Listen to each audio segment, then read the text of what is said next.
dans le livre des Actes, au chapitre 1, les versets 3 à 14.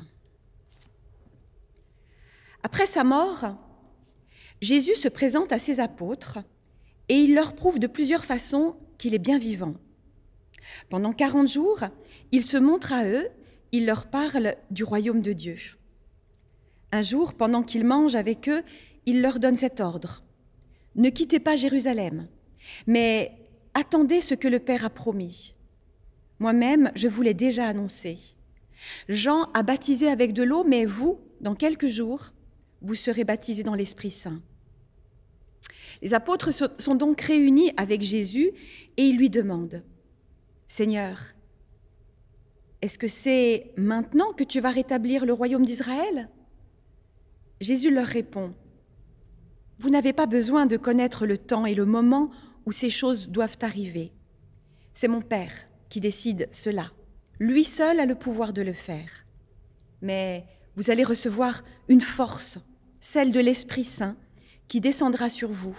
Alors, vous serez mes témoins à Jérusalem, dans toute la Judée et la Samarie, et jusqu'au bout du monde. » Après que Jésus a dit cela, il monte au ciel sous les yeux de ses apôtres. Ensuite, un nuage le cache et ils ne le voient plus. Mais pendant que Jésus s'éloigne, les apôtres continuent à regarder le ciel. Tout à coup, 2 hommes en vêtements blancs sont à côté d'eux. Ils disent aux apôtres, « Hommes de Galilée, vous restez là à regarder le ciel. Pourquoi donc ? Jésus vous a quittés pour aller vers le ciel, et il reviendra de la même façon que vous l'avez vu aller vers le ciel. » Alors, les apôtres quittent la colline appelée Mont des Oliviers, et ils retournent à Jérusalem. Ce n'est pas très loin, à 1 kilomètre environ. Quand ils arrivent à Jérusalem, ils vont dans une pièce en haut d'une maison. C'est là qu'ils ont l'habitude de se réunir. Il y a Pierre, Jean, Jacques et André, Philippe et Thomas, Barthélemy et Matthieu, Jacques le fils d'Alphée, Simon le nationaliste et Jude le fils de Jacques. Tous prient fidèlement d'un seul cœur. Avec eux, il y a quelques femmes, Marie la mère de Jésus et les frères de Jésus. Amen.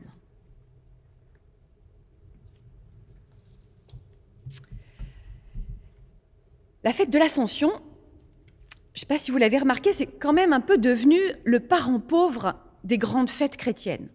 Coincée entre Pâques et Pentecôte, elle est souvent réduite à n'être qu'un jour férié dans le calendrier. Même si, c'est vrai, ce jour férié donne droit tous les ans à un superbe pont.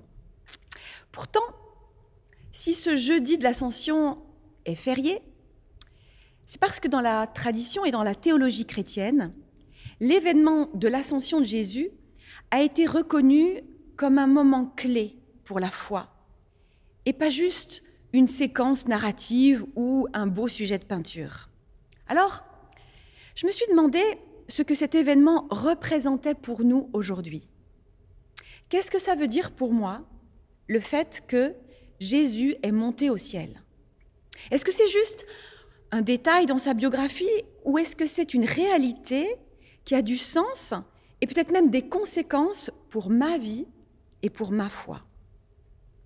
Quand on écoute le récit de Luc dans le livre des Actes, on voit quand même que pour les disciples, ça n'a pas été d'emblée évident non plus.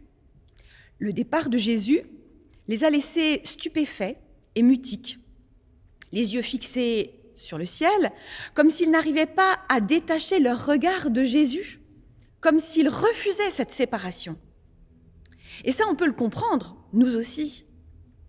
Puisque Jésus est descendu jusqu'à nous, puisqu'en lui, Dieu a choisi de se faire proche de nous, puisqu'il a planté sa tente au milieu de nous, pourquoi fallait-il qu'il reparte vers le ciel? Pourquoi ne pas le garder avec nous encore un peu, et même pour toujours, histoire qu'il établisse son règne définitivement, comme les disciples l'ont demandé? Au lieu de ça, Jésus est monté au ciel. Seul l'évangéliste Luc nous raconte son ascension, mais il la raconte 2 fois. La première fois, c'est à la fin de son évangile. un peu comme une conclusion logique, un départ qui signe la fin de l'histoire, une sorte de happy end joyeux après la Passion, et qui n'annonce pas forcément une saison 2, the end. Mais voilà que Luc raconte à nouveau cet événement au tout début du livre des Actes. Et son récit est un peu différent. Parce que cette fois, c'est le début de quelque chose, un départ qui annonce une nouvelle saison. L'histoire continue. Que ce soit dans l'Évangile ou dans les Actes, le départ de Jésus nous est raconté en fait comme un événement très important pour les disciples. Un événement qui les plonge à la fois dans la reconnaissance joyeuse et dans l'expectative. La reconnaissance joyeuse, bien sûr, pour tout ce dont ils ont été témoins. Et puis aussi l'expectative par rapport à ce que Jésus a promis. Et l'on comprend bien qu'au-delà de l'expérience des seuls disciples, la Bible nous parle à nous aussi d'un temps suspendu qu'il faut traverser dans la foi. Le temps entre Pâques et Pentecôte, entre la vie ressuscitée du Christ et la vie nouvelle dans l'Esprit Saint, entre le déjà là et pas encore du royaume de Dieu. Ce temps, ça peut être un temps de doute, de questionnement, d'incertitude pour les uns, ou bien un temps d'attente joyeuse pour les autres. Ça dépend parfois de nous, de notre patience ou de notre impatience, de notre capacité à entrer déjà dans ce qui est promis, ou notre difficulté à quitter ce qui nous a été donné. L'entre-deux, c'est souvent une expérience inconfortable. Mais ça peut être aussi, ou ça peut devenir, un confort quand on n'a pas envie d'avancer. Ce que je comprends en tout cas, c'est que notre foi en Christ est appelée à traverser aussi ce temps de l'entre-deux dans nos vies. Quand le Jésus de la première rencontre se dérobe à notre vue et n'est plus immédiatement accessible, quand la mer Rouge s'est ouverte devant nous, mais qu'on découvre qu'il y a un désert juste après, quand les promesses tardent à se réaliser. Il y a ce que nous avons vécu, entendu, reçu avec Jésus, et puis il y a toutes les choses à venir encore, les promesses en attente d'accomplissement, l'espérance de ce qu'on ne voit pas encore. Le temps d'après, quand Jésus n'est plus tout à fait accessible comme avant.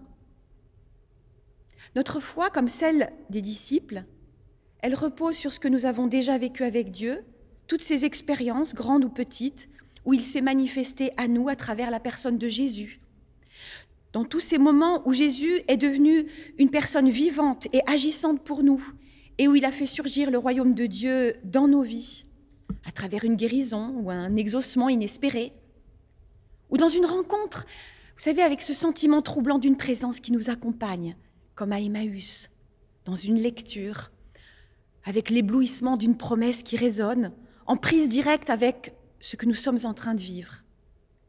Oui, c'est comme ça que le Christ nous a rejoints et qu'il s'est montré vivant à nous. C'est là que nous avons compris et que nous avons rebroussé chemin. Changement de cap, nouveauté de vie, conversion, résurrection.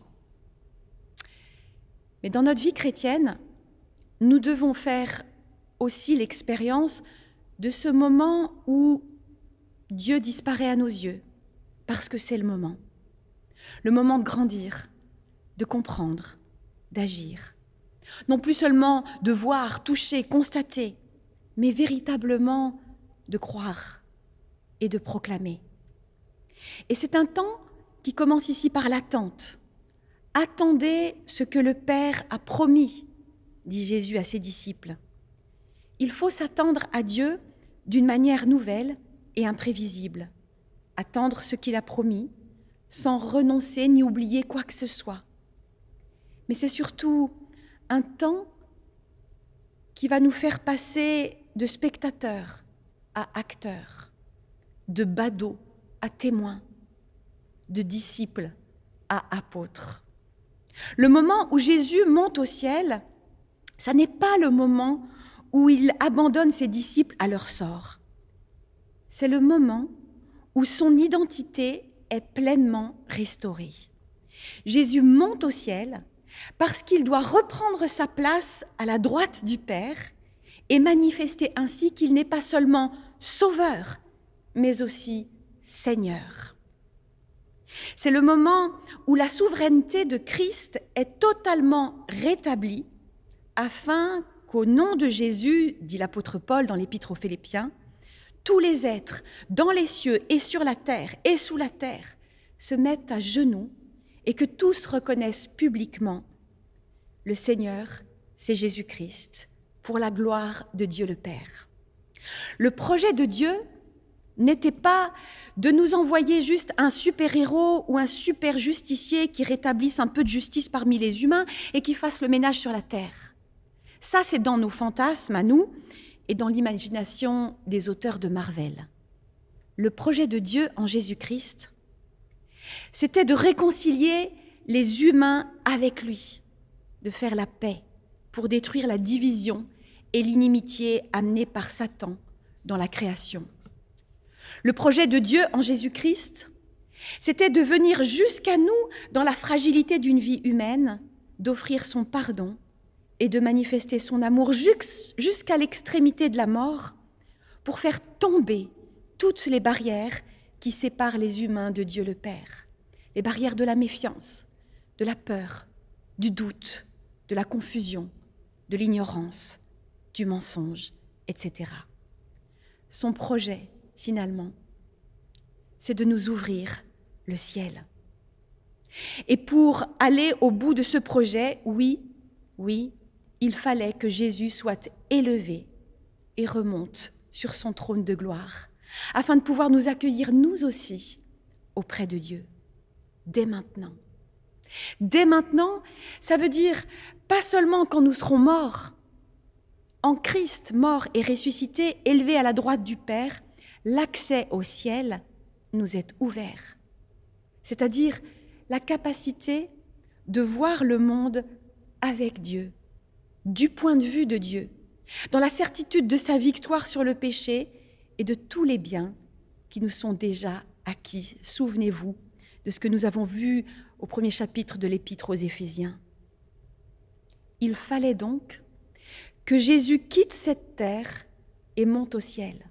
Il le fallait pour nous.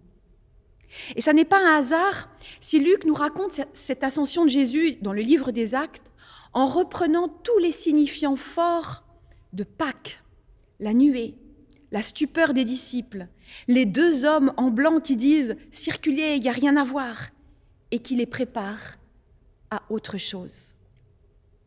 Car en restaurant pleinement l'autorité de Jésus-Christ sur la terre comme au ciel, l'ascension est ce qui nous prépare à recevoir nous-mêmes et à déployer cette autorité, notamment à travers l'expérience de la Pentecôte et du baptême de l'Esprit. Car par ce baptême-là, la foi n'est plus seulement assurance et conviction pour soi-même, mais elle devient feu et parole pour les autres, mise en marche, envoi. Alors, à la question des disciples, est-ce que c'est maintenant que tu vas rétablir le royaume d'Israël? Jésus répond en déplaçant la perspective. La question, c'est pas quand, mais c'est où. Le quand appartient à Dieu, mais le où, ça vous appartient.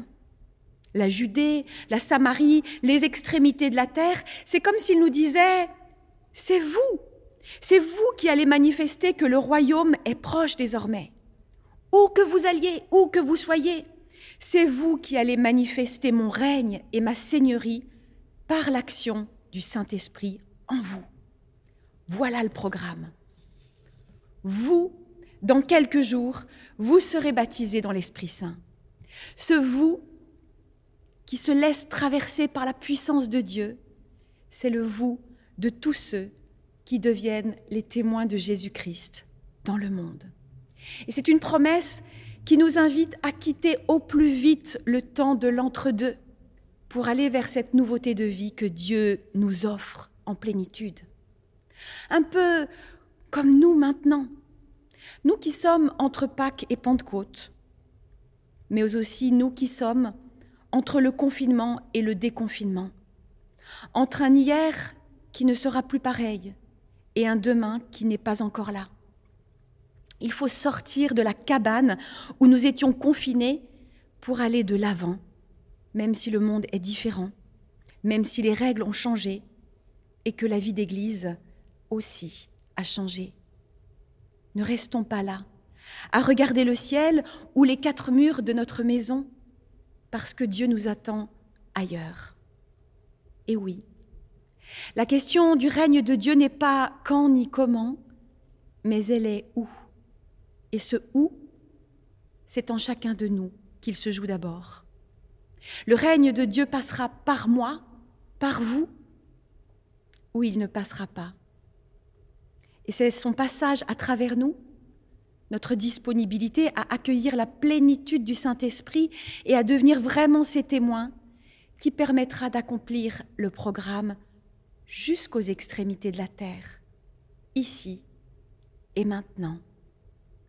Est-ce que le nom de Jésus est au-dessus de tout nom pour moi?